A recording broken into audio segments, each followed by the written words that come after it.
Hey everyone, today we're diving into huge news rocking the financial world. Tariffs are dropping way faster than Wall Street expected, and it's fueling massive stock market rallies. Curious about what this means for your investments or the prices you pay at stores? Let's break it down. According to Yahoo Finance, tariffs, those taxes on imported goods, are falling sharply after weeks of trade war panic, especially between the U.S. and China. Just a month ago, on April 2, 2025, President Trump unleashed what he called Liberation Day tariffs, jacking rates up to 145% on Chinese goods, the highest in a century. Markets crashed, recession fears soared, and Wall Street was in chaos. But after a weekend of intense negotiations, the U.S. and China agreed to a 90-day tariff truce, slashing rates on Chinese imports to just 30%. Other countries are seeing tariff cuts too, and global markets are celebrating. The S&P 500 surged 5% last week, and the Nasdaq climbed 7%, wiping out trade war losses. Why does this matter? Tariffs are taxes on imports, making goods like phones or clothes pricier. High tariffs hit companies like Walmart or Apple, who often pass costs to consumers. Last week, Walmart warned that tariffs could spike prices on toys and appliances. But with tariffs dropping, it's like a tax cut for businesses and shoppers. J.P. Morgan's chief economist Michael Fairlie says tariffs on Chinese goods could settle around 60%, lowering the effective rate to 17%, way better than the 24% markets fear. Goldman Sachs calls this a $300 billion tax cut for Americans, easing inflation and boosting corporate earnings. That's why stocks are soaring. Wall Street is thrilled. The tariff truce was a shock, and investors are loving it.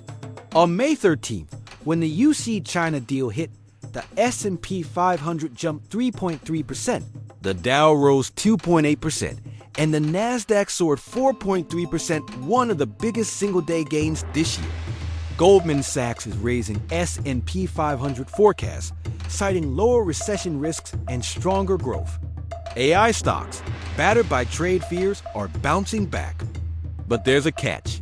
This truce ends July 9, 2025. If talks stall, tariffs could spike again, and markets might tank, warns Charles Schwab. What's behind this tariff rollback? It's economics and diplomacy. The U.S. and China are in a tense trade war, grappling with issues like the trade deficit and fentanyl. Both sides know a prolonged fight hurts everyone. China's exports to the U.S. plummeted in April, and American shoppers felt the pinch with higher prices. Other countries are involved too. Trump claims India is ready to cut tariffs on used goods to zero, boosting American exports. Japan, facing 24% tariffs starting in July, is under pressure, with automakers like Toyota projecting profit drops. The 90-day pause has markets hopeful, but everyone's watching what happens next. So, what does this mean for you? Investors, this is great for your portfolio, especially in tech and consumer goods. Stocks like Apple and Walmart could rally as supply chains stabilize, but stay cautious for July volatility. Consumers, you might dodge price hikes on things like TVs or toys, at least for now. Retailers are stockpiling goods during this window, which could cause supply chain hiccups. And if you're in finance, brace yourself. Wall Street bonuses might drop 13% this year, with bankers facing up to 20% cuts due to tariff uncertainty. This saga shows how trade policies hit your wallet, job, and even the cars you drive. That's the story of tariffs falling faster than anyone expected. What do you think? Is this a trade war cool down, or just a pause before more chaos? Drop your thoughts in the comments. If you enjoyed this deep dive, hit that like button, subscribe, and ring the bell for more finance content. Thanks for watching, and I'll catch you in the next one.